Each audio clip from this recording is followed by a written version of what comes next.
ओम गण गणपते नमः। मार्गशीर्ष महिन्यातील कृष्ण पक्षातील चतुर्थी तिथीला येणाऱ्या संकष्टी चतुर्थी ही अखुरा संकष्टी म्हणून ओळखली जाते। संकष्ट चतुर्थीला श्री गणेशाची आराधना केल्याने व्यवसायासोबत करिअरमध्ये प्रगती होते। जर तुमच्या आयुष्यात अनेक समस्या येत असतील तर संकष्टी चतुर्थीच्या दिवशी पूजा केल्यास चांगले फळ मिळेल।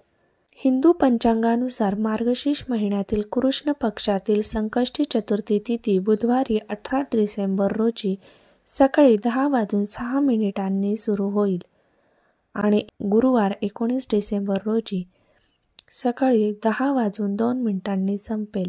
संकष्टी चतुर्थी दिवशी पूजाविधी। संकष्टी चतुर्थीच्या दिवशी ब्रह्ममुहूर्तावर उठून स्नान करून देवघर स्वच्छ करावे।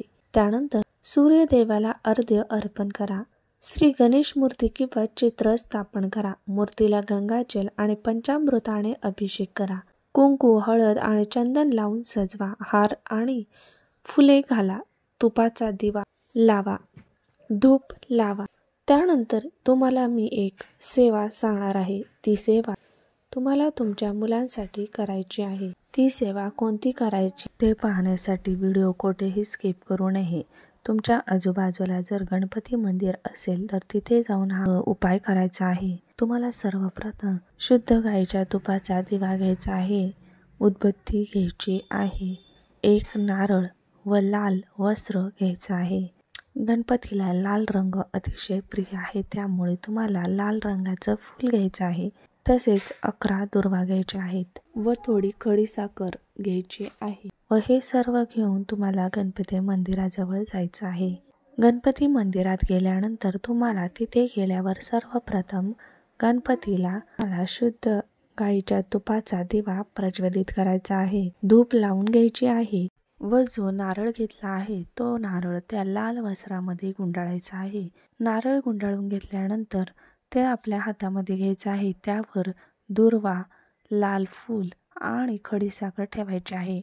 गणपतीला मनापासून प्रार्थना करायची आहे। तुम्ही एक वेळा संकटनाशन गणपती स्तोत्र बोलायचं आहे व 108 वेळा ओम गण गणपते नमः या मंत्राचा जप करायचा आहे। त्यानंतर गणपतीला मनापासून आपली जी समस्या आहे ती बोलायची आहे। आपली समस्या सांगितल्यानंतर ते नारळ गणपती चरणी अर्पण करायचं आहे। श्री गणेशाची पूजा केल्याने सर्व प्रकारचे संकट दूर होतात। श्री गणेशाला संकट तारणारा म्हणतात। हा उपाय केल्याने तुमची जी इच्छा आहे, जी मनोकामना आहे, जी मुलांची प्रगती आहे, गणेशाच्या कृपेने पूर्ण होणार आहे। तर नक्कीच हा आपल्या मुलांसाठी साधा व सोपा उपाय करून पहा।